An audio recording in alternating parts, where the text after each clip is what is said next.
آپ کی قرآن خوانی بالکل قبول نہیں ہوگی. چندہ دیا ہے نا وہ اس میں بھی خطرہ ہو جائے گا. میں تجھے صرف محفلوں میں نہیں میرے دوست، مسجدوں کی صفوں میں بھی یاد کرتا ہوں. اعوذ باللہ من الشیطان الرجیم. بسم اللہ الرحمن الرحیم. وما امروا الا ليعبدوا الله مخلصین له الدین. صدق اللہ مولانا العظیم. حاضرین، میں آج کے اس جلسے سے بہت زیادہ خوش ہوں اور بہت اچھا لگ رہا ہے. دنیا میں ترقی ہوتی ہے، یہ آپ کے عقل کی ترقی. اللہ نے رات بنائی ہے آرام کے لیے، لوگ رات بھر جلسہ کرتے ہیں. میں اس کو ہر اعتبار سے غلط کہتا ہوں، آپ بھی کہتے ہوں گے، لیکن آپ کو مزہ راتی میں آتا ہے کچھ لوگوں کو. آج مجھے اتنا اچھا لگ رہا ہے کہ آپ جتنے رات کے جلسے سے کئی 100 سال سے خوش ہوں گے، اکیلے میں آج کے اس دن کے جلسے سے خوش ہوں. الحمدللہ، کوئی ٹینشن نہیں، کسی طرح کا کوئی مسئلہ نہیں ہے. ایک دم اطمینان کے ساتھ ہم جلسہ سن رہے ہیں، اور دن ہی میں ہونا چاہیے. اللہ تعالیٰ نے دن کو ان چیزوں کے لیے بنایا ہے اور رات کو آرام کے لیے. ہمارے مولانا لوگ بولتے ہیں رات کے جلسے میں کہ کیسا مسلمان ہے رات میں سوتا ہے جلسے میں. تو رات تو سونے کی جگہ نہ بنایا. جس قرآن کے پرچار کے لیے آپ مولانا بنے ہیں، وہ قرآن تو کہتا ہے کہ رات سونے کے لیے ہے. تو بہرحال یہ آپ کو مبارکبادی ہے کہ آپ نے عقل میں ترقی کی. میں امید کرتا ہوں، بلکہ یقین رکھتا ہوں کہ آئندہ آپ دلی میں جلسہ کریں گے. ٹھیک ہے نا؟ انشاءاللہ بغیر بلائے آ جاؤں گا انشاءاللہ اگر دل میں جلسہ رہے گا. اچھا، یہ نہیں سمجھ میں آیا ہم کو کہ انعام کس کو دینا چاہیے اور کس کو نہیں دینا چاہیے. خالی بچوں کو دینا چاہیے. جو مدرس ہے ان کا لفافہ کہاں ہے؟ جی دیا گیا ہے، اعلان نہیں کیا گیا. ان کا لفافہ بھی ہینڈسم ہونا چاہیے. یہ جو ایک بچہ حافظ بنتا ہے نا، ایک بچہ، استاد نے ان کے ساتھ 3 سال 4 سال 5 سال تک کس طرح جو معاملہ کیا ہے، محبت کا، ڈانٹ کا، جذبے کا. ہم لوگ بچے کو ایک تھپڑ مارتے ہیں تو 10 روپیہ خرچہ کرنا پڑتا ہے، ٹوفی بھی دے کر خوش کرتے ہیں. اچھے اساتذہ جو ہوتے ہیں در حقیقت واقعتاً اگر کہا جائے کہ خون جگر سے سینچتے ہیں تو صحیح مصداق اس جملے کا اساتذہ ہی ہوتے ہیں. اللہ پاک اپنی شان کے مطابق انہیں بدلہ دے اور ہمیں ان کی قدر کرنے کی توفیق عنایت فرمائے. اچھا، تقریر کا موقع تو ہے نہیں، لیکن کچھ دوائیں تو ضروری نہ ہیں. جو بیماریاں ہیں ان کا علاج ضروری ہے نا بھائی. تو مجھے امید ہے کہ آپ حضرات مجھے معالج سمجھ کر انجیکشن پر ناراض نہیں ہوں گے، کیونکہ آپ لوگ بچے نہیں ہیں. اور اگر کوئی بچہ ہے ابھی بھی بوڑھا ہونے کے باوجود تو رویا کرے. میرا تو کام ہے انجیکشن دینا، چیر پھاڑ کرنا. کہنا یہ ہے بزرگوں کہ مجھے سمجھا دیجئے کہ مدرسہ جس مقصد سے بنایا ہے ہم نے، اسی مقصد کے خلاف ہم لوگ کام کیوں کرتے ہیں؟ مدرسہ جس مقصد سے بنایا اس مقصد کے خلاف کام کیوں کرتے ہیں ہم لوگ؟ قرآن خوانی کے لیے میرے گھر میں نہیں جائے گا بچہ. میں اس سے پہلے جلسے میں آیا تھا، لیکن اس وقت تو سننے کے موڈ میں نہیں تھا اور میں سنانے کے موڈ میں نہیں تھا. لیکن یہی بات میں نے کہی تھی، دوبارہ کہتا ہوں، قرآن خوانی کے لیے جو لوگ اپنے گھروں میں مدرسے کے طلبہ کو بلاتے ہیں یا خواہش مند ہوتے ہیں، اس کے تحت بہت اچھا جذبہ بہت اچھا ہے، لیکن طریقہ غلط ہے. میں اس کے بارے میں چند جملے کہنا نہایت ضروری سمجھتا ہوں. ہم اس نیک نیتی کے ساتھ طلبہ کو بلاتے ہیں کہ مہمان رسول میرے گھر میں آئیں گے، ان کا پاکیزہ قدم میرے گھر میں آئے گا، برکت ہوگی. ٹھیک ہے، پھر قرآن پاک پڑھیں گے تو ہمارے آبا اجداد کو ثواب ملے گا وغیرہ وغیرہ. یہ سب اچھے جذبات ہیں، لیکن مجھے آپ بتائیے، اچھے جذبے سے پہلے سجدہ کر لیجئے، پھر رکوع کیجئے، پھر قیام کیجئے، پھر قرات کیجئے، ہو جائے گی نماز. بہت اچھا جذبہ تھا. اس لیے میری جبین نیاز جو ہے نا، سجدے کے لیے ترس رہی تھی. سب سے پہلے سجدہ ہی کرتے ہیں، اس کے بعد رکوع کرتے ہیں. نماز ہو جائے گی کیا؟ جی نہیں نہ ہوتی ہے. صرف نماز ضروری نہیں ہے، نماز ان شرائط کے ساتھ ضروری ہے جو اللہ نے ہمارے لیے لازم کیا ہے، نبی اکرم صلی اللہ علیہ وسلم نے پڑھ کے دکھایا ہے. تو قرآن خوانی یا ایصال ثواب یا اپنے آبا اجداد کی بخشش اسی طریقے سے جس طریقے سے قرآن نے ہمیں کہا ہے نا، اس میں اپنا کیسے لگا لیتے ہیں؟ یہاں سجدہ پہلے قبول نہیں کرتے ہیں. اچھا، گھر میں بچوں کو بلا کر قرآن خوانی کیسے قبول کرتے ہیں؟ بالکل اسی طرح جو لوگ مدرسے کے بچوں کو اپنے گھر میں قرآن خوانی کے لیے بلاتے ہیں اچھے جذبے سے، بالکل ٹھیک ان کی مثال وہی ہے کہ جو لوگ پہلے سجدہ کر کے رکوع کر کے امید رکھتے ہیں کہ اللہ قبول کر لے گا. ہو سکتا ہے اللہ قبول کر لے، لیکن ہم تو فتویٰ دیں گے کہ نماز قبول آپ کی قرآن خوانی بالکل قبول نہیں ہوگی. چندہ دیا ہے نا وہ اس میں بھی خطرہ ہو جائے گا. توبہ کیجئے, اجتماعی توبہ کیجئے. بچوں کو اپنے گھروں میں قرآن خوانی کے لیے بلانا اور بھیجنا دونوں جرم ہے. یہ مدرسے کے محترم لوگ بچوں کو اپنے ابو کی جائیداد سمجھتے ہیں. ایک صاحب نے فون کیا, ہاں حضور بھیجتے ہیں, تیری جائیداد ہے, بھیجتے ہیں. ہم نے اپنے بچے کو مدرسے میں قرآن حفظ کرنے کے لیے بھیجا, سب کی بخشش کا ٹھیکہ لیا جی. ارے بخشش تو اس کی ہوگی جو بخشش طلب کرے گا, اور اسی طریقے سے طلب کرے گا جس طریقے سے رب نے آرڈر دیا. مدرسے میں چندہ دینا بخشش ہے. اب قرآن خوانی کرائیے کہ نہ کرائیے, آپ کے پاس کچھ بھی نہیں ہے, آپ دل سے دعا کیا کہ اللہ اس پودے کو سایہ دار درخت بنا دے, آپ کی بخشش ہوگی. آپ چندہ خوب دے رہے ہیں آپ, اور بچوں کو بلا کر ان کا وقت ضائع کر رہے ہیں, اور مولانا لوگوں کی عزت کو داغدار کر رہے ہیں. میں تو اس کو کیا بتاؤں, کیا فتوا دوں, میرے پاس الفاظ نہیں ہے اس کے غلط ہونے کے. خبردار جو کوئی خواہش رکھتا ہے کہ میرے گھر میں بچے قرآن خوانی کے لیے آئیں, اور جن کو بحث کرنی ہے, سمجھنا ہے, وہ بیٹھ کر کے سمجھیں, میں سمجھاؤں گا انشاءاللہ. جو لوگ اپنے گھروں میں بچوں کو قرآن خوانی کے لیے نہیں بلائیں گے, ان کی بخشش, اور جو پہل کرے گا اس میں انشاءاللہ, میں امید رکھتا ہوں, میں الگ سے اس کے دعا کروں گا کئی رکعت نماز پڑھ کے کہ اللہ پاک اس کو اس قدم کے بڑھانے کا کہ سلے میں اللہ اس کی بخشش کر دے انشاءاللہ. ارادہ کیجئے کہ اپنے گھر میں بچوں کو نہیں بلائیں گے, اور بخشش ہوگی. یہ لوگ سمجھتے ہیں نا کہ ایئرٹیل کا ٹاور ہے, قریب لائیں گے تو اچھا, یہ اللہ تعالیٰ کا ٹاور ایئرٹیل کا ٹاور ہے, گھر میں بلا کر کے وائی فائی کام نہیں کرے گا 1 کلومیٹر تک. ارے اللہ تعالیٰ کا وائی فائی تو پوری دنیا میں ہے. سمندر کے نیچے جا کر دعا پڑھیے, جہاں جن میں آئے چلے جائیے, یا معاشر الجن والانس ان استطعتم ان تنفذوا من اقطار السماوات والارض فانفذوا لا تنفذون الا بسلطان.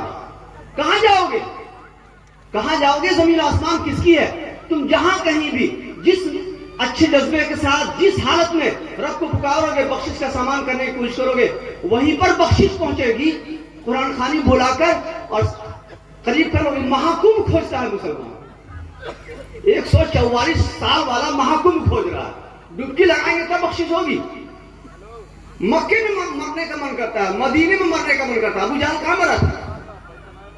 ارے بولیے, ابو جہل کہاں مرا تھا؟ عبداللہ ابن ابی جس کی جنازے کی نماز رسول نے پڑھائی, اللہ نے منع کیا, خبردار آئندہ کسی منافق کی نماز پڑھائیے گا. وَلَا تُصَلِّ عَلَىٰ أَحَدٍ مِّنْهُمْ مَاتَ أَبَدًا وَلَا تَقُمْ عَلَىٰ قَبْرِهِ إِنَّهُمْ كَفَرُوا بِاللَّهِ وَرَسُولِهِ. خبردار, وہ کہاں دفن ہے؟ جنت البقیع میں. بخشا گیا کیا؟ میرے ساتھی تو کہتے ہیں زمزم میں ڈبا کر نہلا کر خانہ کعبہ کے غلاف میں لپیٹ کر خانہ کعبہ میں دفن کر دیا جائے. بخشش کا تعلق تو اس سے ہے کیا؟ اچھا, لوگ چالاک لوگ ہوتے ہیں تو لوگوں کے جذبات سے کھیلتے ہیں. سعودی گورنمنٹ نے دیکھا کہ مسلمان بیوقوف ہے تو ہر سال خانہ کعبہ کا غلاف چماچم بناؤ, کروڑوں کا بجٹ ہے, کروڑوں کا, اور مسلمان خوش ہو گیا. استغفراللہ, میں تو گیا, میں کیا بتاؤں, شرمسار, اس قدر شرمسار تھا. وہی خانہ کعبہ جس میں کروڑ روپے خرچ ہوتے ہیں ہر سال, بغل میں لنگڑے لولے بھیک مانگتے نظر آ رہے ہیں. وہ تو اتنا قیمتی چادر ہوتی ہے کہ 1 سال چڑھا دیا جائے تو شاید 100 سال تک نہ پورا نہ ہو, اتنا شاندار ہوتا ہے. 1 سال خانہ کعبہ کا غلاف نیا نہ کیا جائے, اسی کو رہنے دیا جائے, اور اس کے پیسے سے جو حرم کے ارد گرد جو بھیک مانگتے ہیں اور مسلمانوں کے لیے سمجھنے کا ذریعہ بنتے ہیں, اللہ سب کی بخشش فرما دیتا ہے. مگر مینار کے نام پر چندہ مسلمان اچھل اچھل کے دیتا ہے, اور مدرسے کے نام پر بڑی مشکل ہوتی ہے. اسی لیے مولانا لوگوں نے بھی نئی چالاکی شروع کی ہے. مدرسے کا چندہ کم کرتے ہیں, مدرسے کے اندر مسجد بناتے ہیں, مسجد کے نام پر چندہ کرتے ہیں. نماز بھی ہوتی ہے, تعلیم بھی ہوتی ہے. نہیں, یہ نہیں کرنا چاہیے. کرنا یہ چاہیے, بتانا چاہیے کہ اصل حقیقت کیا ہے. مطلب مدرسے کے نام پر چندہ دیجیے گا تو آپ کا گھر جنت میں نہیں بنے گا, نہیں بنے گا, اور بڑھیا گھر بنے گا. کیوں نہیں بنے گا صاحب؟ یہ سوچ اور سمجھ کا فرق ہے. سارے حاجی لوگ مسلح ہی لائیں گے, چاہے اس مسجد کا بیت الخلا ناپاک ہو کر آنے کے لائق. یہ تو کم سمجھی اور ناسمجھی کی بات ہے نا. بہرحال بزرگوں, میں تفصیل میں نہیں, صرف اجمال میں نے کہا اللہ آپ کی سمجھ کو اور ترقی دے. مدرسوں سے بچوں کو قرآن خوانی کے لیے اگر آپ بلانے کی خواہش رکھتے ہیں تو ذرا سمجھ بوجھ لیجئے, آئیے بیٹھیے, آپ سب مسئلے پوچھتے ہیں, یہ مسئلہ کیوں نہیں پوچھتے؟ اس کے مفتی آپ ہیں کیا؟ جی آپ پوچھئے, منمانی مت کیجئے. منمانی کیجئے گا تو سجدہ پہلا کرنے سے آپ کی نماز قبول ہرگز ہرگز نہیں ہوگی. اچھا, سوال بھی عجیب عجیب ہوتا ہے لوگوں کو, عجیب عجیب سوال ہوتا ہے. کیا سوال کرتے ہیں لوگ؟ ٹی بی کا مریض, کینسر کا مریض نزلے کی دوا پوچھ رہا ہے. ڈاکٹر کی ذمہ داری کیا ہے؟ ڈاکٹر کی ذمہ داری ہے کہ نزلے کی دوا بتائے یا اس کے ذہن کی صلاح کرے کہ صحیح سوال کرو. آپ بولیں ابھی کینسر کا مریض ہے تو کینسر کے بارے میں پوچھے گا, ٹی بی کے بارے میں پوچھے گا, نزلہ ہو رہا ہے, ذرا سا گردہ لگ گیا ہے. اب لوگ آپ پوچھتا ہے کہ قرآن میں کون سی دعا ہے کہ دوسرے کا مال اگر لے لیا ہے شادی جہیز میں تو پاک ہو جائے گا, وہ دعا بتائیے. گھر چھین لیا ہے اور تو اس میں نماز پڑھیں گے تو نماز ہوگی کہ نہیں؟ اور مولانا لوگ بھی فتویٰ کھولنے لگتا ہے کہ دیکھیں چھینے ہوئے گھر میں نماز ہوتی ہے کہ نہیں ہوتی ہے. اس کا جواب یہ تھا ہی نہیں. اس کا جواب یہ تھا کہ سوال صحیح کرایا تھا کہ تم گھر چھیننے کے بعد مسلمان رہے کہ نہیں. جی موٹر سائیکل سسرال والی میں کون سی دعا پڑھ کے چڑھے؟ ارے پورا قرآن پڑھو گے وہ جہنم میں لے جائے گی موٹر سائیکل. صحیح کرنے کا طریقہ یہ تھا کہ پوچھتے کہ اس موٹر سائیکل کے بارے میں صحیح سوال یہ کہ واپس کر کے آؤ, بغیر دعا کہ تم چلے جاؤ موٹر سائیکل پر چڑھ کر واپس کرنے کے لیے, انشاءاللہ وہی دعا ہوگی. ارادہ کیا ہو نا کہ سسرال والی موٹر سائیکل واپس کریں گے, تمہاری ابھی کی دعا تمہاری یہی دعا. دوسرے کی بکری پر بسم اللہ پڑھنے سے حلال ہو جاتی ہے کیا؟ مسلمانوں کا عمومی مزاج محکوم کو دیکھ کر, تعداد کو دیکھ کر اسی طرح کا مزاج بنا ہے. معاف کیجئے گا, اس مزاج سے رب ذوالجلال تو دھوکہ نہیں کھائے گا. ہم اپنے آپ کو دھوکہ دے سکتے ہیں, رب کو کرام کاتبین کو دھوکہ ہرگز ہرگز نہیں دے سکتے ہیں. ہم انشاءاللہ قرآن کے حوالے سے, نبی کی سیرت کے حوالے سے ہم اپنے ذہن و دماغ کی اصلاح کریں گے انشاءاللہ. اور ہم یقین رکھتے ہیں, چڑھانے کے لیے نہیں, مجھے 100% یقین ہے آپ میں سے بہت سے لوگ ہم سے بہت زیادہ پڑھے لکھے ہیں. ایک دم یقین کے ساتھ کہتا ہوں, ہم سے زیادہ تجربہ کار ہیں, ہم سے زیادہ پڑھے لکھے ہیں. صرف بات یہ ہے کہ ہم چونکہ کہیں امام نہیں ہے نا, اس لیے ہم کو ہٹانے کا ڈر نہیں. ہم قاضی صاحب ہوئے اس لیے صاف بات کہہ رہے ہیں. امام صاحب کو ڈر رہتا ہے کہ اگلے جمعہ تک نمبر آئے گا کہ نہیں, اسے بیچارے نہیں بولتے ہیں, ورنہ وہ بھی یہ بات جانتے ہیں. تو ہم امام صاحب نہیں ہیں, اس لیے ہٹا اٹھا نہیں پائیے گا. اس لیے جو صحیح بیماری ہے اس کی تشخیص ایک دم ضروری ہے. ٹھیک ہے نا, اشارے سے سمجھ گئے ہوں گے.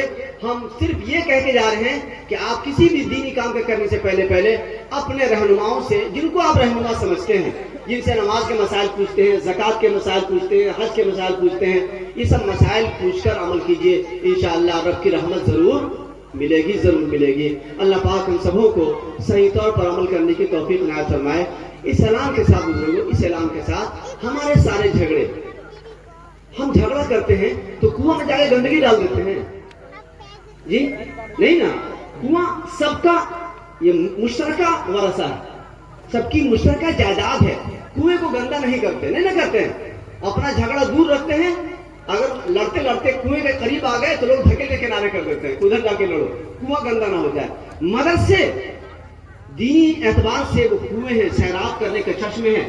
ہمارے تمام جھگڑے مدرسوں اور مسجدوں سے باہر ہونے چاہیے. مسجد اور مدرسے پر اثر نہیں پڑنا چاہیے, ہرگز ہرگز نہیں.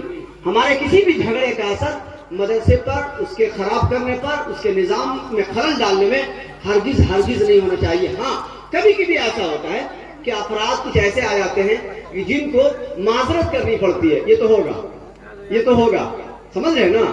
کنویں میں ڈول جو ہے وہ ٹوٹ گئی ہے اور پانی ٹپکتا ہے, تو ڈول بدلیں گے, کنواں خراب نہیں کریں گے نا, ڈول بدل دیجئے. آپ کو لگتا ہے کہ ڈول میں سوراخ ہے, ہٹا دیجئے.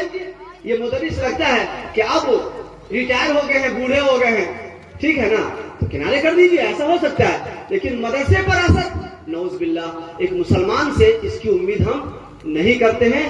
ہم پورے یقین رکھتے ہیں انشاءاللہ آپ کے عقل پر, آپ کی دانش پر پورا اعتماد ہے. اور میں پہلے ہی قائل ہو گیا آپ کے عقل و دانش کا کہ دھوپ میں الحمدللہ آپ نے بچوں کا پروگرام, دن کا پروگرام سنا. یہ آپ کی عقل مندی کی دلیل ہے. رب ذوالجلال آپ کو مزید عقل و دانش